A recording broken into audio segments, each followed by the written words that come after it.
Hey, what's up? It's Ariel. Seems like a great day to dive in, so let's do that. Okay, so when you wake up in the morning and you decide if you're going to follow the world or God, what are the deciding factors that make you choose one or the other? Like, today I'm going to sin, or today, you know what? I'm going to try to do what God asked me to do and see if I can get through the day. Because that's a commitment, right? Because if you think about it, God requires more hard work, more dedication, discipline.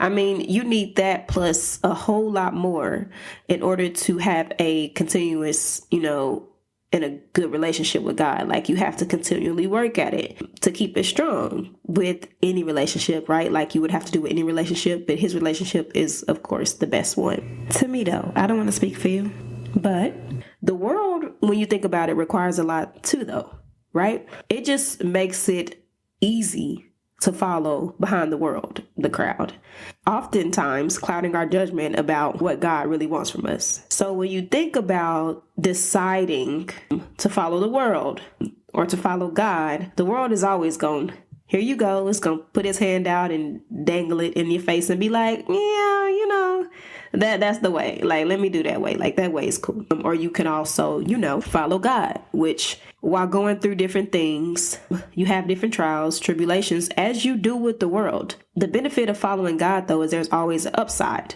to it. And you can follow the world, but it's not even going to be even a smidget of what following God does. But that's neither here nor there. And sometimes it often seems like a lot of us follow God, and it's a lot of us who follow the world, who don't believe in God. And all that is okay because everybody is growing and developing their own relationship with him. Even if we feel like we don't have a relationship with God, he always has a relationship with us. It might not be a close relationship, but he's always there. Sometimes it can seem like a lot to follow God, though. Sometimes you might often feel like you should get something in return. Well, I follow the world and I get this in return. But the only time that we think about things like that is when we have pride, to feel like we're not getting something in return because we can't see it. Pride often results in disobedience. It is trusting our judgment more than God's. And that's crazy when you think about it, right? Because who you think you are. Anyway, how do we feel like we know what's best for us, but he doesn't?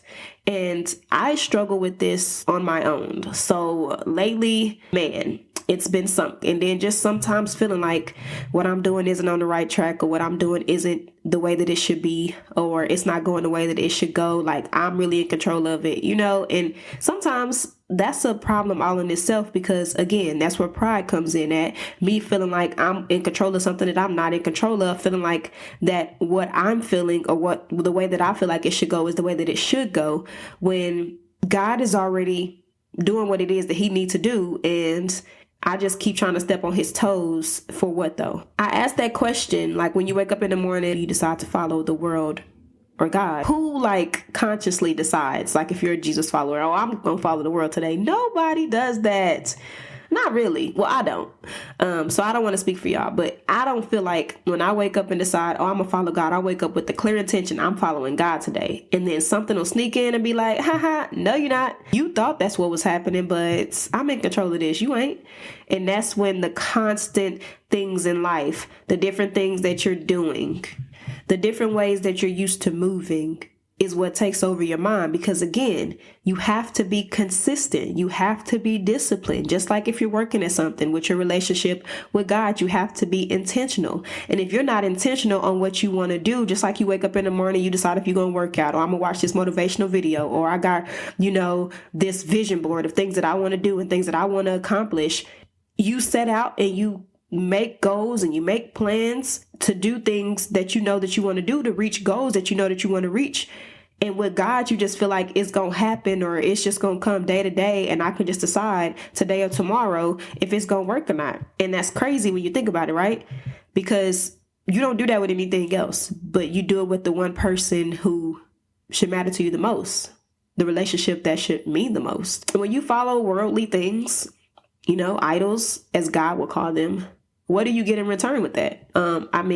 Idols could be anything that takes up your time and, goes against your relationship with God. I mean, it could be music, it could be TV shows, materialistic things. It could be relationships that aren't good. It can also be relationships that are good that still take up your time.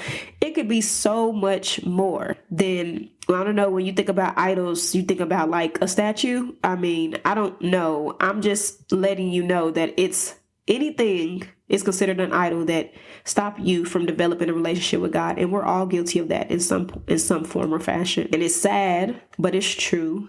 And when you acknowledge it, you can know what to do to change it. It's not saying that you can't watch TV shows or music or, like materialistic things, but none of those things should be more important than God. None of your relationships should be more important than God. And I know a lot of y'all probably like, nah, because my kids come before and this and that. I love my kids. But do you think that I love my kids more than God love my kids? Like, my kids are everything to me, but aren't they to him as well?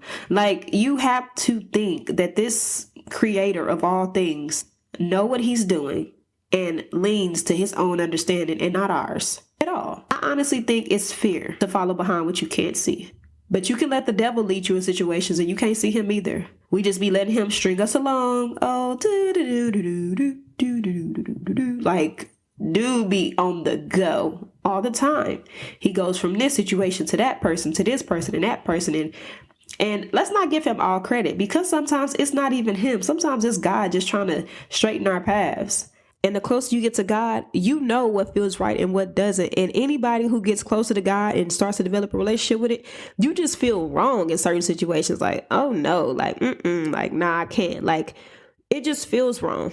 And it's not to say, oh, well, you mean I can't have this and can't have that? I mean, you can have that and can't have this, but is it going to be all that you hope that it would be? Or would it be better of what you're doing and how you're living if they coincide with what God wants for you? I mean, just imagine how great that could be. I wake up and I choose God because God made me. He loves me. He knows me best. He never switches up. He is who he is, morning, day, and night. And it's not to say that I don't stumble and fall, because again, this world is full of sinners in need of saving, and we all sinned. But you have to be intentional about what you want to change. You have to know what's important to you. But when you don't take the time to be intentional with God about the life that he has set out for you, because when we think about how great life could be with God at the head, like if we fully let this man control what he needs to control, just imagine how great life would be. It could line up with the things that we want and the goals we want to reach. It could do all of that, but we don't ever give it a chance. We just feel like we're going to control it, that if we do it, it'll happen the way we want to. And we know that life happens and life be life and way too much now. And it just is what it is. So when you think about it, what's the best option? The no-brainer option, because the world changes with the wind. And when you think about that, about how unstable and trustworthy that is, it's really not a choice, is it? Okay, y'all. So in Philippians chapter 1, verse 9 through 10, it says, "And this is my prayer, that your love may abound more and more in knowledge and depth of insight, so that you may be able to discern what is best and may be pure and blameless for the day of Christ, filled with the fruit of righteousness that comes through Jesus Christ, to the glory and praise of God." Okay, so I added an 11. And I know I said that there's really not a choice, right?